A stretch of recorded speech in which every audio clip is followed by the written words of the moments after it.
So in our previous verses or previous verse, we saw that how Duryodhana, he went to his master name? Dronacharya. Yes, Dronacharya. So he was mentioning about who all are there in his party and how they are undefeatable champions and warriors. So now we are continuing his interaction with his master. So we will discuss 1.10 today. So please sing after me. Aparyaptam tadasmakam Aparyaptam tad asmakam balam bhishmabhirakshitam. balam Bhīṣma bhirakshitam. Good. Paryaptam tvidme tesham Paryaptam ti idam ishtam. balam bhimabhirakshitam. Balam Bhīma bhirakshitam. Good. So now this verse is very amazing.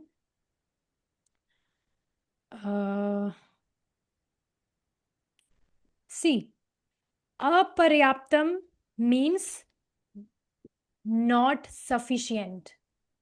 But here in this text, aparyaptam means which is limited in number. Sorry, paryaptam. Paryaptam. Aparyaptam means which is not sufficient, and paryaptam means which is sufficient. So see, in Hindi, it happens that whenever we are using any word, then if we put a in front of it, then that would be the opposite of that would take opposite meaning of that word. So paryaptam means which is sufficient, and aparyaptam means which is not sufficient. And this happens in English also, like important means which is important, unimportant which is not important, so like that. But here in this text we will learn that paryaptam has different meaning. Here paryaptam means limited in number.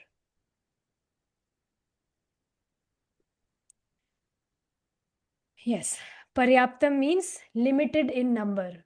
So now aparyaptam means what would be the opposite? No limit. Yes, unlimited in number. So yes, thus you can see here in synonyms it's written aparyaptam means immeasurable, which cannot be measured, unlimited in number. So here in this text, the meaning of aparyaptam is which is unlimited in number, but ordinary aparyaptam means which is not sufficient. Okay, please read the translation. Aparyaptam, immeasurable. Tat, that. No, translation. You can't see the translation? No.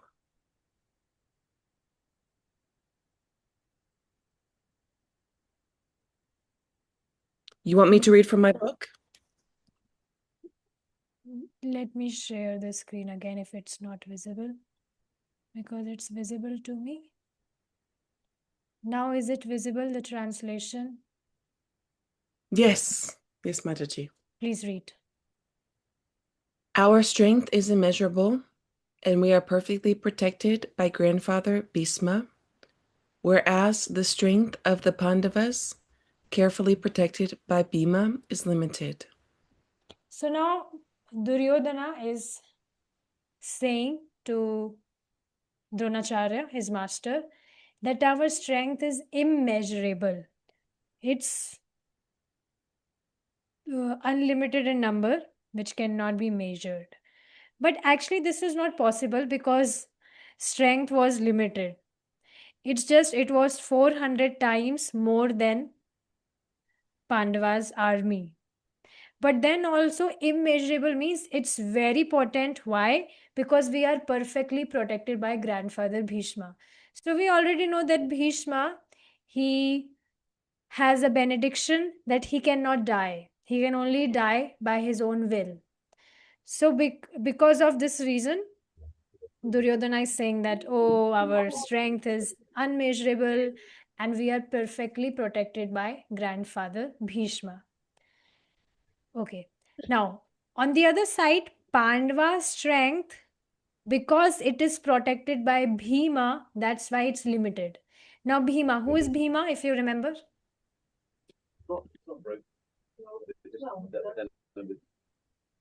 The brother of somebody. Somebody. My brother? Oh, Arjuna's brother. Arjuna's, yes, of course. Yes. Okay. So, yes. Now, Bhīṣma and Bhīma. Although Bhīma is also very potent, but he is not as potent as Bhīṣma, because definitely Bhīṣma is his grandfather. He is grandfather of Duryodhana and he is also grandfather of the Pandavas, both the parties. His grandfather of both the parties. And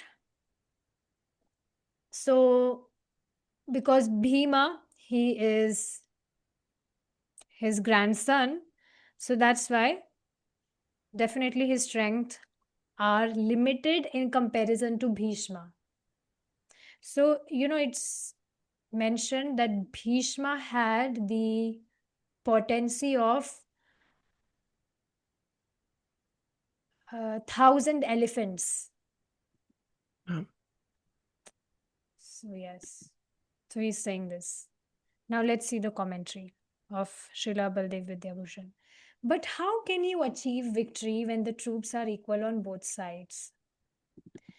So, suppose Dronacharya asked Bhima that how can you achieve victory when the troops are equal on the both sides?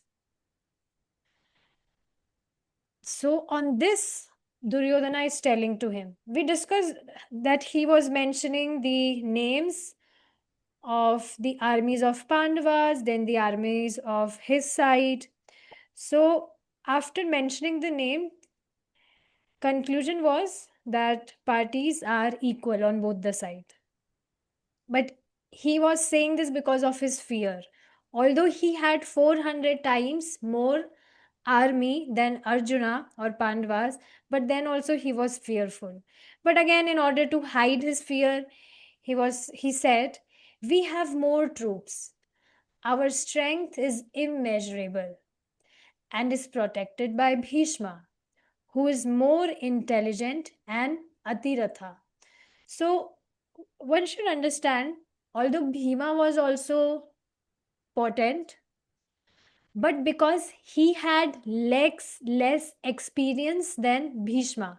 See, definitely, if we have any elder or if we have any senior, so he is our senior because he has more experience than us in whatever field. He is our senior. He might be our senior. He has more experience in that particular field or skill. That's why he's our senior. So same way Bhishma is senior to Bhima. I hope you are not getting confused between these two words, two names. Bhishma, which has Sh, is grandfather, and Bhima is grandson. So Bhishma, because he was senior to Bhima, so he had more experience than Bhima. Are you with me? Yes. Okay. So that's why Duryodhana is saying that our strength is immeasurable and is protected by Bhishma, who is more intelligent and Atiratha. The strength of Pandava's army is limited, being protected by Bhima. Now, one should know that in order to hide our fear, suppose if we are fearing from our competitor. Mataji, if you are doing something, then please do that because I am distracting that way. I'm so sorry, Mataji. I was just putting lotion on. I was paying attention, I promise. Yes, okay then. So, when, what I was saying, did you remember what I said last time? Well, you were talking about Bhīṣma being senior to Bhīma. Yes, I was saying that when we are fearful of our competitor, then at the same time we are also jealous of him. We have envy for him in our hearts that he is more potent, he might be more potent than me, or yeah, stuff like that. So same way Duryodhana, he was being envious from Pandavas and especially Bhima, because Bhima took vow that he will kill 100, all the 100 brothers. He took this vow. And Duryodhana, he was somewhere fearful that because Bhima has took this vow, so definitely he would fulfill that. So because he had envy in his heart and also fear, so in order to make him show him or make him inferior, he is saying that the strength of Pandava army is limited because it is protected by the Bhima. You know, Bhima is, he's nothing, he knows nothing, he has no knowledge, no intelligence, he just know how to eat more food. So that's why, because the army is protected by him, that's why Pandava's army is less potent, is limited. See, he's saying Bhima, who has very little intelligence and who is only an Ardhratha. Thus, I will attain victory. This Bhima is, you know, these Pandavas are not potent enough to conquer us. So, I will definitely attain victory. So, in order to hide his fear or in order to show his envy, you can see his envy in his words. He's trying to make Bhima inferior, so that he's inferior to him. So, yes. Now, please read the purport very consciously and slowly. Herein, an estimation of comparative strength is made by Duryodhana. He thinks that the strength of his armed forces is immeasurable, being specifically protected by the most experienced general, Grandfather Bhīṣma. On the other hand, the forces of the Pandavas are limited, being protected by a less experienced general, Bhīma, who is like a fig in the presence of Bhīṣma. Duryodhana was always envious of Bhīma because he knew perfectly well that if he should die at all, he would only be killed by Bhīma. But at the same time, he was confident of his victory on account of the presence of Bhīṣma, who was a far superior general. His conclusion that he would come out of the battle victorious was well ascertained. Yes. So, I hope it's clear that how he was showing his envy and trying to cover his fear by saying these words to Dronacharya. Now, moving towards next verse 1.11. So there is no much philosophy in these verses. So you might be feeling liberated from the introduction, right? That finally we are reading with speed. So, okay. Actually, you know, introduction is very important. It's our base. If any person has understood introduction nicely, then it becomes easy for him to understand Bhagavad Gita. Like, I So, quite loved the words of Srila Prabhupada hmm. in the introduction. How he is invoking faith in our hearts by telling everything in introduction, whatever was necessary. So, yeah, it's very important. Also, we discussed some points from Mahabharata, right? So, things are repeating here also. So it's becoming easy. Okay. Now please read after me. Eunice Mataji, are you here with us? Are you in condition to read or sing the verses? It looked like she was on a train. I don't know if she can speak. Okay, it's okay. Let's Yeah. continue. Hope she's hearing. Mhm. Okay. अयनेषु च सर्वेषु no wait अयनेषु च सर्वेषु Ayaneshu Jesurveshu यथा भागम् अवस्थितः Yata Bhagamavashtita भीष्ममेवाभिरक्षन्तु Bhīṣmadeva Parakshantu भवन्तः सर्व एव हि Bhavanta Sarva Evahi. Okay, please read the translation. All of you must now give full support to Grandfather Bhīṣma as you stand at your respective strategic points of entrance into the phalanx army. Now suppose if Dronacharya say that, oh, I see. So your army is immeasurable because it is under the protection of Bhishma. Then what is the need of me fighting in your party? There is no importance of me, right? There is no importance.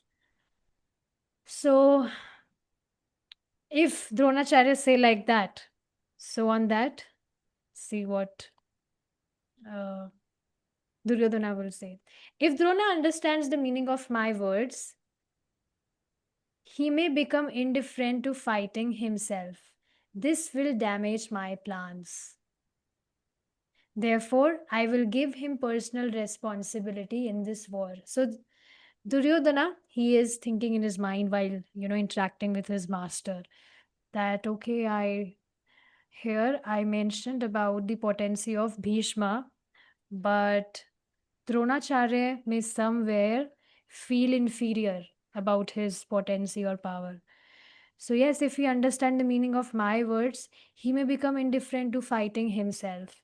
That, oh, it's okay, so Bhishma would handle everything. I will remain indifferent. I will not care who is winning or who is losing. So this will damage my plans. Duryodhana's plans would be damaged. Therefore, I will give him personal responsibility in this war. Thus he spoke. Now see what responsibility, how he's playing with his words. You should protect Bhishma on all sides by staying in your positions, which have been designated individually for entering into the ranks of the enemy troops. Now he's trying to pacify Dronacharya that although I mentioned about the potency of Bhishma, but my dear master, Dronacharya, you are also very important for me, or other peoples are also very important for me. Other people are also very important for me. So, see, this is again a play to basically a trick to please any person. Suppose you are coming in my class, and if I say, "Oh, Christine Mataji, it's okay if, even if you will not come. Suppose on some day you say that, oh, I have an emergency, so I will not be able to come in the class." And I say, "Oh, it's okay. Even if you will not come, I will still hold the session. You're not very important for me. There are other people who are there to listen." So then you will not be in favor, right? You will be displeased. But on the other hand, if I show you that you are very important for me, because of you I'm able to hold these sessions, then that will please you very much. That, wow, I'm so important for Mataji. Definitely I will go every day for the class. I will not miss even single class. So this is a trick to please anyone, that you show them, you say to them that you are important in their life, you play an important role in their life, in your life, basically, that you play a very important role in my life. It's important if we show this importance to other people, then they are pleased and they become our good friend. So this Duryodhana, he was playing with his words and he was basically tricking here. That's why he was addressed as king. So you can very much understand here. You can understand it. So yes, that you are also very important. So people, they know Bhishma is very potent and he is very elder or senior. So in order to protect him, you should protect him from all the sides by staying in your position, which have been designated individually for entering into the ranks of the enemy troops. So please understand, in battlefield, they have, this is called chakra view. Chakra view means there are different gates. Gates means different, like people, they gather in different groups, and the main person, who is the main, very main, he stands in the mid. So let me just use a marker here. So see, here you will see, can you see the red marker? So this is the Yes. main party, this is the main person. Suppose this is Bhīṣma. So I'm making a circle now. This is a circle of the men. So people are standing in a circle here like this.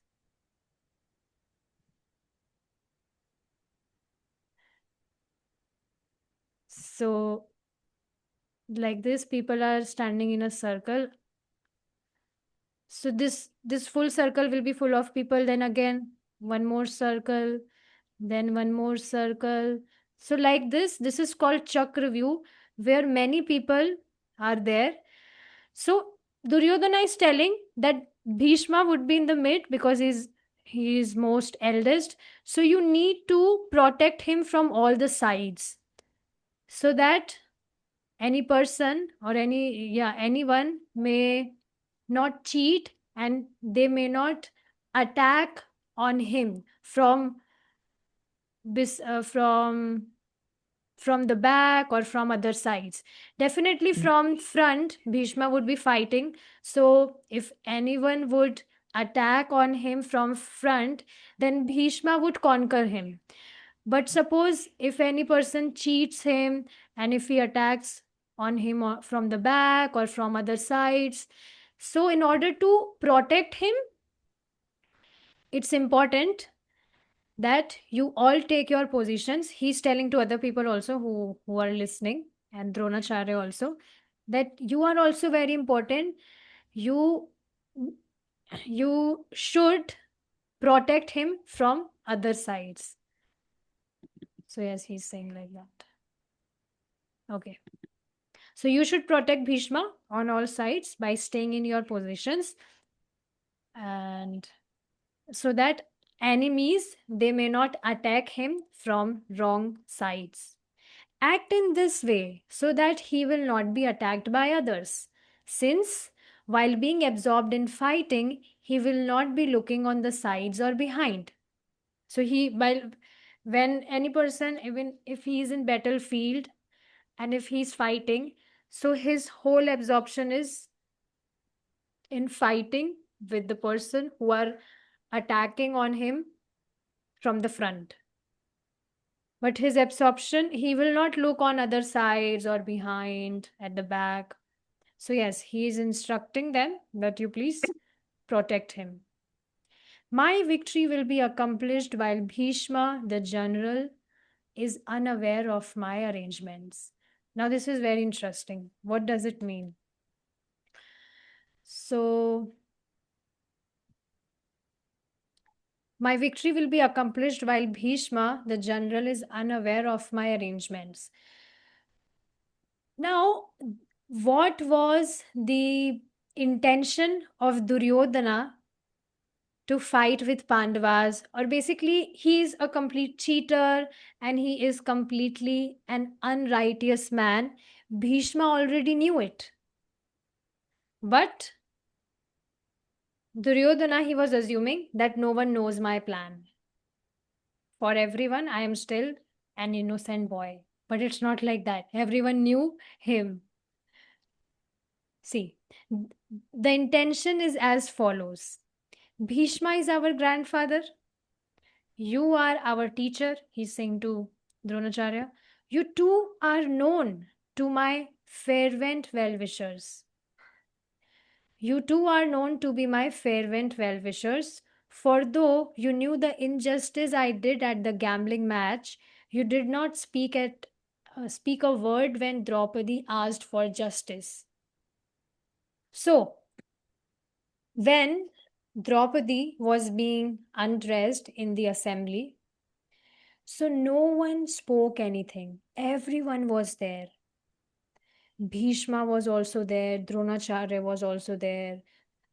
Duryodhana's father, King Blind, that blind king was also there. Everyone was there, but no one spoke anything about whatever injustice was happening in that assembly towards Draupadi and Pandavas.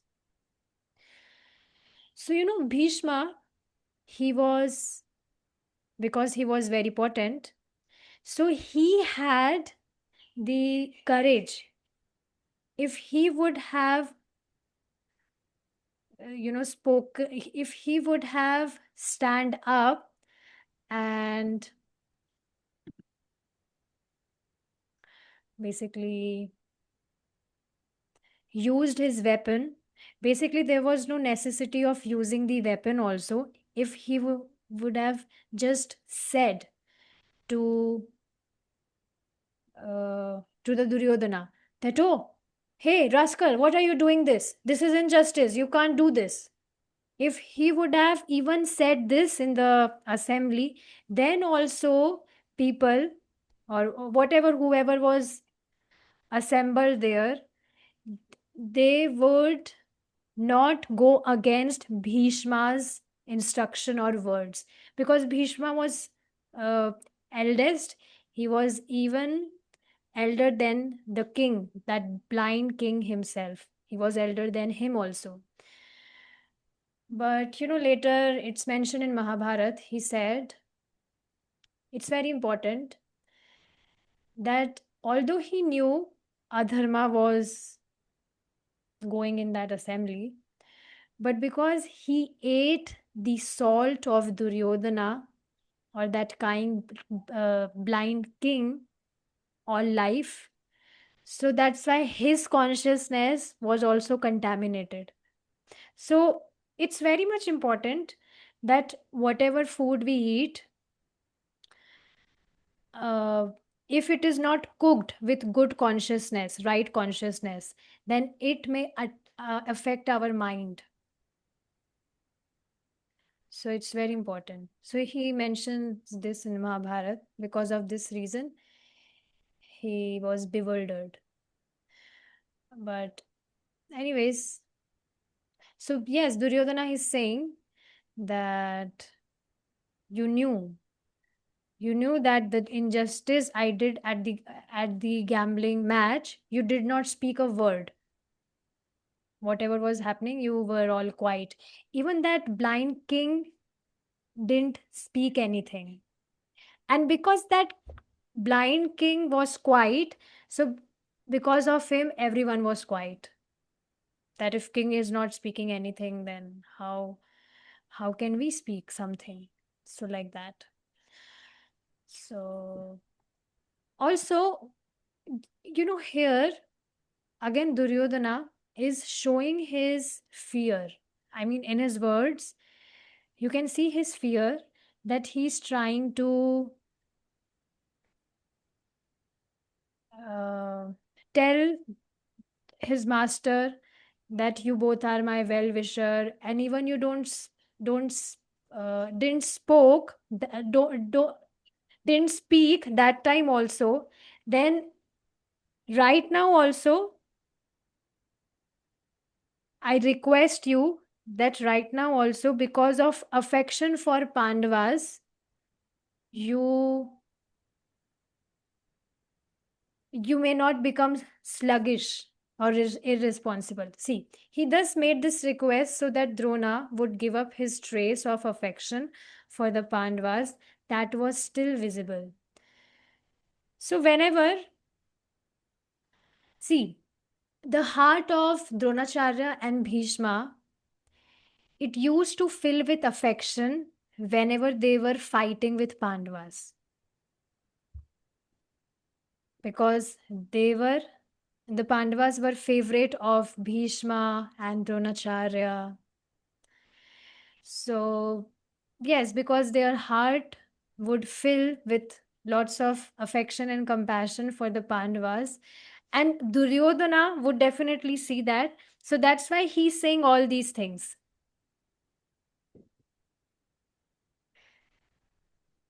He requested that Drona would give up his trace of affection for the Pandavas that was still visible. And you won't believe, Dronacharya, he gave the benediction or blessings to the Arjuna from his heart. He said that you will be the undefeatable warrior in archery. No one can defeat you. This is my blessing. And this was true. No one can defeat Arjuna. He was undefeatable warrior in archery. Also, he also said that if ever in future I stand in front of you in battlefield for fighting, but then also, dear Arjuna, you never hesitate to fight with me. You can always feel free to leave your bow on me. You don't have to hesitate. So Dronacharya already knew this, that what will happen in future, because these people were again not ordinary. They had some mystic powers with them. So he already knew what will happen in future. So he gave this benediction to Arjuna. So Duryodhana knew this, that how their hearts are filled with affection for Pandavas. So he's trying to make things easy for himself. That's why he's saying all these things to them. And you can see he had no faith in anyone. That's why he's saying all these things to Dronacharya. So I hope you get it. I'm sorry I was not able to remember words, but I hope you get it. Any confusion? If any confusion is there, then you can ask. I could not tell that you weren't remembering words. It all made sense to me. Thank you, Mataji. Do you want me to read this commentary again? Maybe the last part? Let me read this part. Okay. Yes. The intention is as follows. So, yes, Bhīṣma is telling his intention. Basically, he said that my victory will be accomplished while Bhīṣma, the general, is unaware of my arrangements. So his intention was, Bhīṣma is our grandfather, you are our teacher. Our means my and Pandavas. You are my teacher and Pandava's teacher also. Bhīṣma is my grandfather and Pandava's grandfather also.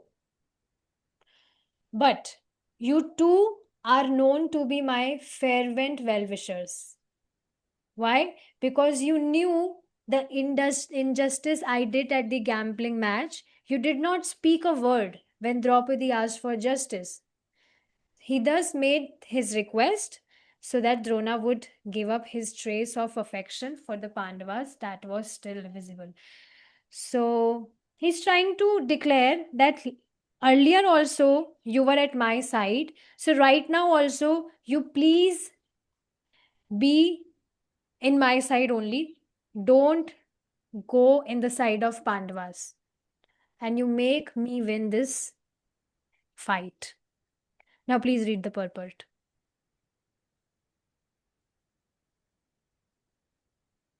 Can you see? No. No. Probably my net is slow. Now? Yes. Duryodhana, after praising the prowess of Bhīṣma, further considered that others might think that they had been considered less important, so in his usual diplomatic way, he tried to address the situation in the above words. So you got it? Mhm. That he was trying to play with his words.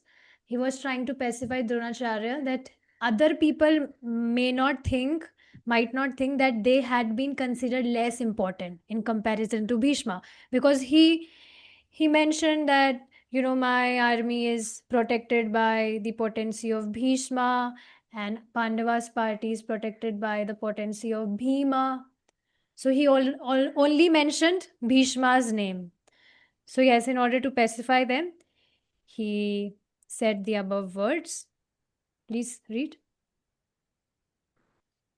He emphasized that Bhīṣmadeva was undoubtedly the greatest hero, but he was an old man, so everyone must especially think of his protection from all sides. He might become engaged in the fight, and the enemy might take advantage of his full engagement on one side. Therefore, it was important that other heroes not leave their strategic positions and allow the enemy to break the phalanx. Duryodhana clearly felt that the victory of the Kurus depended on the presence of Bhīṣmadeva. He was confident of the full support of Bhīṣmadeva and Dronacharya in the battle because he well knew that they did not even speak a word when Arjuna's wife, Draupadi, in her helpless condition, had appealed to them for justice while she was being forced to appear naked in the presence of all the great generals in the assembly. Although he knew that the two generals had some sort of affection for the Pandavas, he hoped that these generals would now completely give it up as they had done during the gambling performances. So, I hope it's clear, right? Prabhupada's commentaries is like a revision for us, what we read in Gita Bhushan commentary. Okay. So, you want to share something? Any comments or something? No, I don't have anything, Mataji. But I hope you were able to understand everything which we discussed today. Yes, it gives a better picture of the battlefield for sure. Good. Okay, one more thing I wanted to say on this, that you can see Draupadi was forced to appear naked in the presence of all the great generals in the assembly. Now, you can clearly see that king, do you remember the name of king? Oh, Drusht. Dhritarashtra. Yes. Good, you were close. Good. So you have a nice memory. Good. You will learn by time. So you can see that Dhritarashtra, he never um,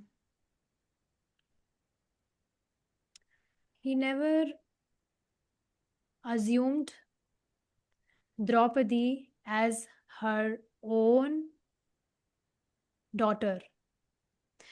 On the other hand, if you can see, suppose if Duryodhana's wife was being forced to appear naked like that, so what would happen? What would have happened? Everyone would kill that person immediately. If if the same thing would happen with Duryodhana. So you can clearly see no one said anything, especially that king. King is someone who should have, who should never do any partiality. He should have similar affection for everyone. That is the quality of a real king. But you can see he was partial here, and he didn't speak anything even though he knew it's wrong. Definitely anyone would know that it's completely wrong that a daughter of their own kingdom is being forced to appear like this in the assembly, and that to be of the great generals. So it was very shameful, but you can see how he was he was doing partiality, and he never assumed Draupadi as her own daughter, or even Pandavas. In very first verse we saw how he was differentiating in Pandavas and his own sons. So he was saying their names separately. So yeah, because of such stupidity, this war is happening. Okay, anyways, so that's it. We will discuss further tomorrow if Krishna is willing. We'll stop here now. Thank you so much for joining. Thank you, So we will Mataji. from today we will say Jai. Srila Prabhupada ki Jai. Jay. Do you understand this? What this is like? We say all glories to Srila Prabhupada or all glories to Krishna, like that. So Srila Prabhupada ki Jai. Jay. Jai. And Srimad Bhagavad Gita ki Jai. Jai. Okay, Hare Krishna. Hare So Eunice Krishna. Mataji is saying Hare Krishna. Thank you for the nice meeting. Busy but wanted to keep the practice, so was listening only. Okay, good, good, good. Thank you for coming. Keep coming like this. See you tomorrow. Hare Krishna. Hare Krishna.